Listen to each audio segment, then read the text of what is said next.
What's going on, everybody? Eric Lindquist at Stochastic here on the Odd Chopper channel, coming to you with another edition of Lindy's Leans, Likes, and Locks from the Dallas airport. Hit that like button, subscribe button, notification bell. Goes a long way for me on this video, goes a long way for you.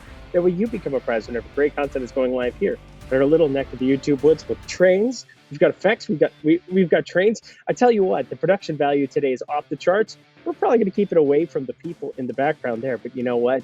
We're not going to keep away from winners here.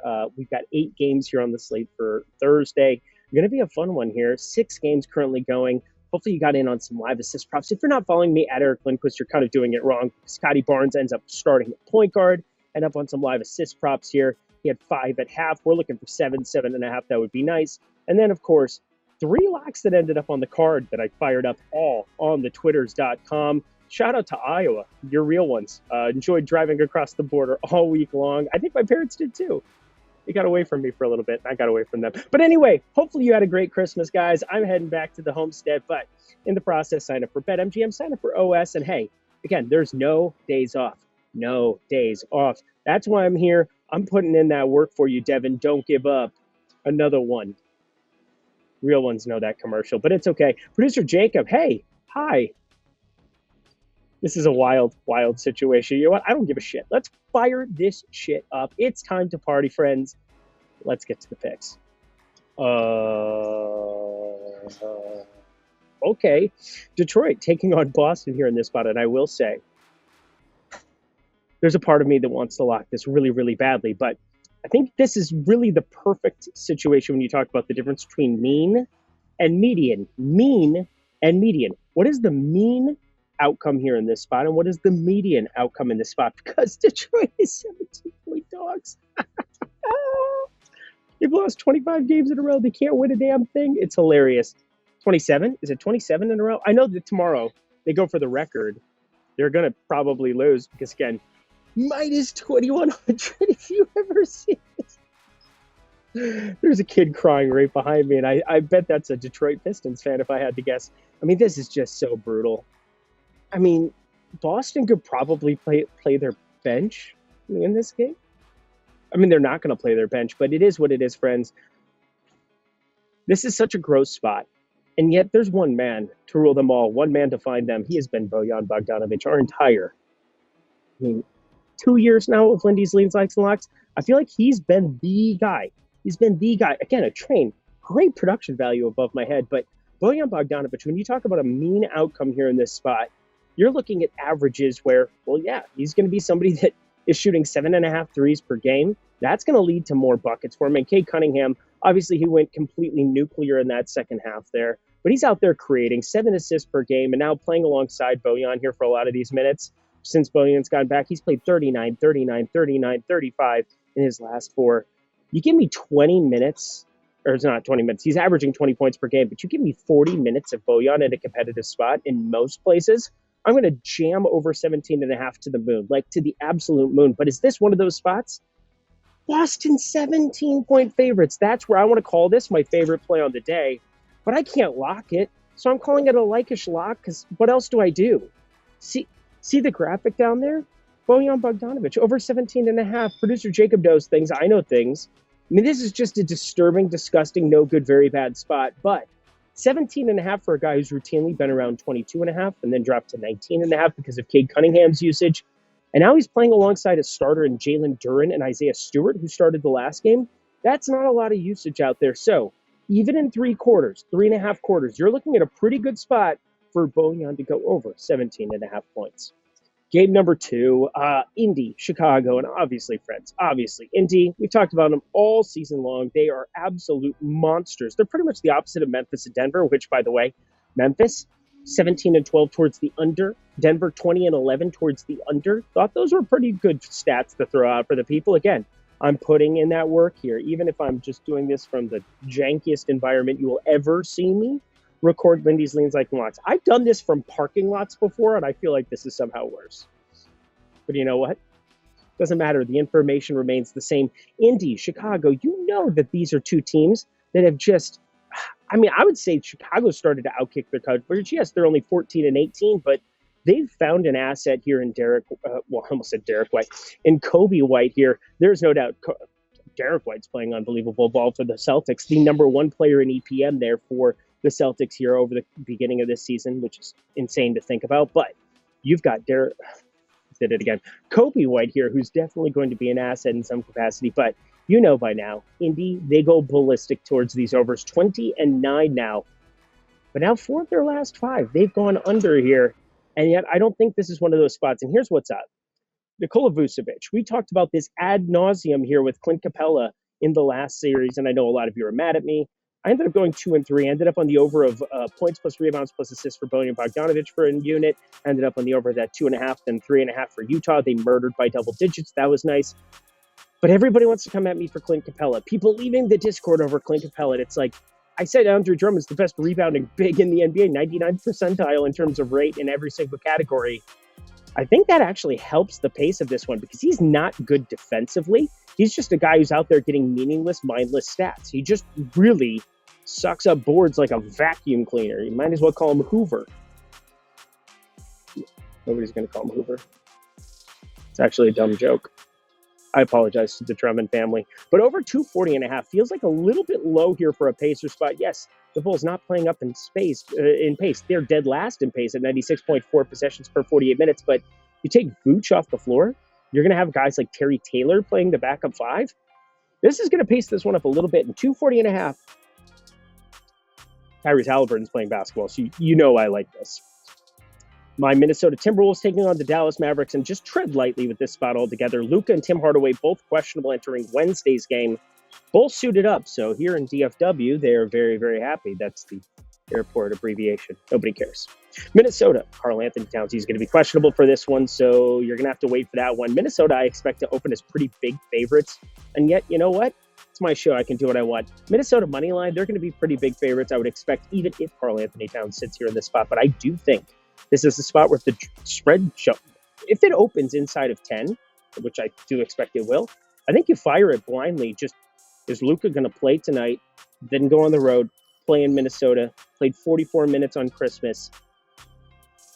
It's a little bit dicey. I think this is one where Minnesota, the best team in the West so far, what up? This is probably a punt game for them. So, waiting for numbers. Not much to be done, much to do about nothing really, but Minnesota money line, look for this spread. This could be something I fire up in the premium Discord very, very quickly when I see the number. Speaking of the premium Discord, let's talk Odd Shopper.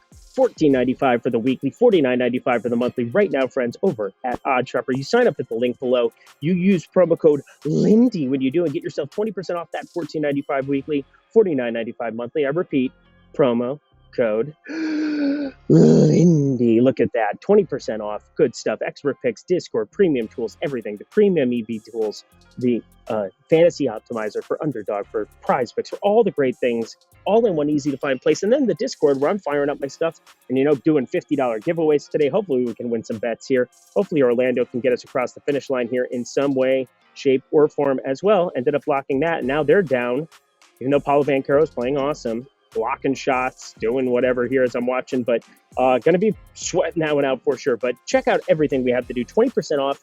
That's going to be $12 to check it out for a week. That's going to be less than $44. Yeah, $42 to check it out here for a month. Look at me doing math on the fly using promo code Lindy. Back to the picks.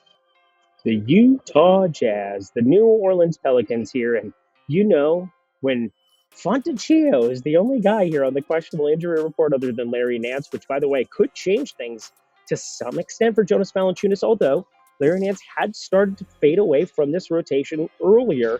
But in years past, Larry Nance has cut into Jonas Valanciunas' rates and minutes. So that's something I'm at least on high alert for. But when you look at this game on the outside, New Orleans minus 8.5, 237.5. This is perfectly efficient. This is just something to stay away from. We continue on. And by the way, why do I have like a moonbeam in my head? What is that? Lens flare? What are we doing? Shooting a Star Trek? Let's move here.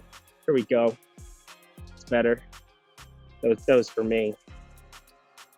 You don't care. Nobody cares. New Orleans minus 8.5. I have no play from this game. I have no idea how you're supposed to break this down. Special shout out to Colin Sexton. Special shout out to Larry Markkinen, starting to play more minutes. Apparently Utah thinks he's worth 2 firsts. He's probably worth 2 firsts to a contender, but You better be pretty certain that you're winning the West or winning the East in those capacities if you're giving up that for just a shooting four who's okay, not really good defensively.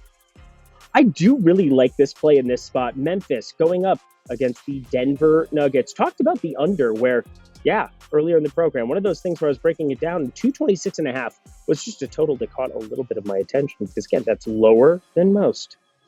Lower than most. And that's just because John Morant's sitting here questionable for this one. He hasn't missed a game here yet. They're 4-0 since he suited up here for the Memphis Grizzlies. That's fun to watch. That's enjoyable if you're, a fan of the team, if you're out here rooting interest for him. But gotta say, friends, Jamal Murray, the point guard on the other side, is the guy that I'm actually looking at shorting here in this spot. He opens up with 34.5 PRA, and Jamal Murray starting to play that normal role, 34, 33, 33 minutes here. But he was playing 36, 38, 40 there in the playoffs last season, averaging 29.4 for the season here. And Memphis gets Marcus Smart back here, which from a defensive perspective is such an upgrade for them compared to some of these other pieces that they've had out there. Derrick Rose before he got hurt, Luke Kennard before he got hurt, John Conchar, Gilliard, who's been playing minutes. I mean, these are terrible, terrible defenders. And Marcus Smart, despite his faults, is somebody who always thought in Boston that he was a number one offensively. He can guard a dude or two. So want to put it out there with him, Bane, and potentially Morant out on the floor. This is a spot where I think Jamal Murray under 34.5, playing alongside Jokic, playing alongside a lot of other guys here in Denver who their bench still not in love with it, but Christian Brown can at least go out and do some stuff. Julian Strother from time to time can go out and do some stuff, even though those minutes are starting to fade away into the abyss as well. And Peyton Watson, somebody who's playing around 20-ish minutes a night, who I think is going to have higher usage than the likes of like a true backup center that it's not that they're lacking, but they just don't want to have DeAndre Jordan out there for any type of minutes. Peyton Watson's going to be that five, that small ball five in these capacities, especially against a Memphis team where it's Jaren Jackson Jr. kind of playing backup five, quote unquote, if they're not going to have Xavier Tillman in the rotation and they're going to keep starting Bismack Biyombo. So just want to throw it out there. I think this is a great spot. Under 34.5, P plus R plus A, Jamal Murray. Hey, what do you say? Cubs are going to win too. I miss baseball. Next game. Two fun ones for me because, again, this is my show. I can do what I want. And so, I can kind of come up with plays when there are none to come up with. Miami +2, Golden State here. Ooh, this is a perfectly efficient line. This is a perfectly efficient total, 224.5. I have it at 226. So, again, a point and a half. We're not going to go out of our way to back, point and a half here at -110. That's called negative EV. And we're in the business of positive EV. So, started doing some dumpster diving, trying to figure out some numbers on some of these guys, where I wanted to go, where I wanted to lean. And you know what really stood out to me? Jaime Jaquez has probably been the third best rookie in the entire National Basketball Association this season. I find it pretty impressive what he's done here. He's been inserted into the starting rotation, playing 28.6 minutes per game, and over his last five, averaging 35 minutes per game, 52.5% from the field. And his three-point shooting, even in these last five, where he's gone ballistic, 27.3%. And he's a 38% three-point shooter on the season. So there's some room to grow for a guy who's playing mid to high 30s minutes every single night, coming off a 31-10-1, probably his best game here so far this rookie season. But I do expect this number to open kind of low, and I'm kind of looking in the single game parlay market now. You don't want to get crazy with the big. You don't want to go overextend yourself here, which is why I'm calling both of these leans, because I kind of want to break them down in depth a little bit more. And hey, when I get home tomorrow, Lindy's leans, likes, and locks, well, it's going to head over to X at Eric Lindquist for Lindy's locks updates. If you had watched the baseball season, I'm going to give you everything that I think about these locks coming into tomorrow. And because there are a couple extra leans and things that obviously I'm not able to do when I don't have my iPad, my desktop, and everything sitting around me, want to be able to break things down a little bit more in depth before I start putting stuff into stone. So instead of putting it into stone, let's write it in pencil, shall we? Jaime Jaquez, 50-plus points, 15. It sounded like I said 50 in my head because these earphones suck, but 15-plus points, 5-plus rebounds. We're going to lean as a single-game parlay piece here, leaning towards Miami as a +110 dog here, but probably not going to end up firing that here together. Just looking at Jaquez, again, these minutes are so damn secure. Want to throw in one thing here, one thing. Just Tommy Hawkins' minutes are secure if Jimmy Butler doesn't play. Again, that's why this is elite. Want to throw that in there. Jimmy Butler plays, this is off the table because obviously Jaime Jaquez more than likely comes and sits his ass on the bench. But in this spot, there's a rookie, Victor Wembanyama. You've probably heard of him. He's the 7'4" French guy who is like good at everything. San Antonio plus 5.5 here going up against Portland, and news already dropped Thursday. He's going to play basketball Friday because San Antonio's on a back-to-back. He's going to be sitting. So what does that mean? Well, one, I think it really shores up his minutes where even if this game gets wonky, they're 15 points down, 7 minutes in, I bet he still checks in. And it shores up a little bit of what I'm going to be projecting him for here relative to other games where there's massive blowout potential. What's the point of having him with a day off in between, getting extended minutes when they're down 15, down 20, with 7 minutes left in those exact same scenarios against good teams? But Portland, not a good team. Shaedon Sharpe, already been announced, is out here. Ended up on Anthony Simons. Just thought it was kind of a crafty little veteran move there on Tuesday, talking on Live Before Lock there. If you're not following us on Stokastic, you need to be doing that from a fantasy perspective. But thought Simons was a really, really good play. Then 24.5 ends up being his points prop. Thought pretty easy money there. 29 points, he ends up cashing it. But again, all people wanted to focus on was Capella. 2 for 3 in terms of one-unit bets there. Who gives a fuck? You brought up Clint Capella before Nikola Vucevic got ruled out. He didn't even end up on the final card in the premium Discord. It is what it is. You know what? I won't be bitter.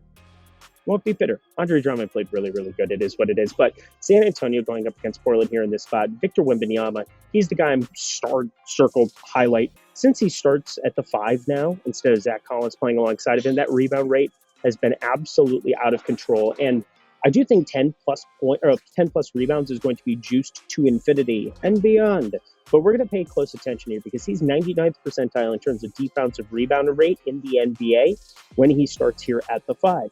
A little bit different playing alongside of Zach Collins. And this is one of those spots where I think Ayton, if he suits up and they have Kamara, there's a chance. Hasn't happened for a while, but there's at least a chance that on the road, mixing things up, they've started Sohan, they've moved Keldon Johnson to the bench. They've done so many weird things here in San Antonio that it wouldn't shock me if they ended up starting Wembanyama and Collins next to each other again, just because Collins has been playing better of late in certain spots, especially when Wembanyama's been out. So what do we do here? I think we sit and wait, wish, hope that I'm not right about this. And then we can look at Wembanyama, 25 plus points, 10 plus rebounds, because I do think his minutes are short up, knowing that Friday he's going to be resting on the back-to-back, maybe reduces the minutes of some of his counterparts. BetMGM, friends, this is a great thing to be checking out. Claim up to $1,500 in bonus bets down at the link below and get 2 months, $100 value of the OddsSharper tools and Discord access in the process. All you got to do, deposit $10 or more over at BetMGM. Get yourself to another sportsbook. That's what you need to be doing. Get DraftKings, get FanDuel, get BetMGM, get Caesars, get all of these places. Because again, they give you the best opportunity to shop for the best lines, get the best lines every single day, and win more money. That's the name of the game. So do it. Cool. Great. Grant. Back we go to the picks. Oh, if you're 21 and over, if you have a gambling problem, please call 1-800-GAMBLER. Now back to the picks. Last game of the night, smash that like button, because again, I'm just out here grinding for the people. The Charlotte Hornets taking on the Los Angeles Lakers, and I am pissed. I'm not happy with the Clippers, because again, had a half unit on them. That's just $55 I'm never going to see again here. Got closing line value, 11. Shows up at 13.5, and here you're getting 12.5 because there's a number of these spots that are just, what are we going to do here? We, once again, have a ton of questionable pieces here. Brandon Miller, questionable entering Thursday. Gordon Hayward, he probably will not be playing here on Thursday, but it's not official here yet. And then Mark Williams, doubtful to play yet again. Why do they keep putting him on the injury report? Doubtful. Just have him out. You're not playing him. Once he shows up as questionable, after you have him ruled out for X many days, it's been 2 weeks of him on the report as doubtful, which is really weird to me because you don't see that a lot. But anywho, that's a conversation for people who go to NBA.com, look at the injury reports. They drop all the time, and obviously you're paying attention to the main ones in the afternoon. That's what you need to be doing. You want to be early to the party on those things. But these are two teams not exactly ideal to be backing so far this season. And the Lakers, you know them to be a public team like the Green Bay Packers over there in the old football streets. And then the Yankees In the baseball streets, they're publicly backed teams. You're in a big market. You have public gambling there in New York, and people are jamming the Yankees there on the run line and whatever else, even though they're a terrible baseball team. And the books just go, we'll take the money. We'll take the money. Or whatever they do. I doubt they do like happy dances like that. It's more like, sure, we're grinding the spreadsheet. And, yep, we're going to win more money than you. Cool. But anyway, plus 12.5 here. I got to tell you, I have a feeling that the Lakers are going to take more money here in this spot again. This could get inflated. Now, I'm going to call it a lean for now, but if this follows to suit what we saw with the Clippers, where they got bet from 11 to 13.5, I was in at 11. Again, I was also in at 4.5, plus 4.5 Minnesota. They closed at 1.5 and lost by like 20 something. So again, take it with a grain of salt. You don't always win these things with closing line value, but I think you wait closer to tip off and bet Charlotte if they move to 13.5, 14 here, because again, I don't value them the same way that I value the Clippers. The Clippers are a better basketball team, 9 in a row. The Lakers, they're good, but they're still not as good as the Clippers have been playing here of late. I think this is a little bit of overvaluation here for the Lakers, but I think we get a better line if we just sit, wait, chill. That's what I'm going to do. You should do it too. Let's get the heck up out of here.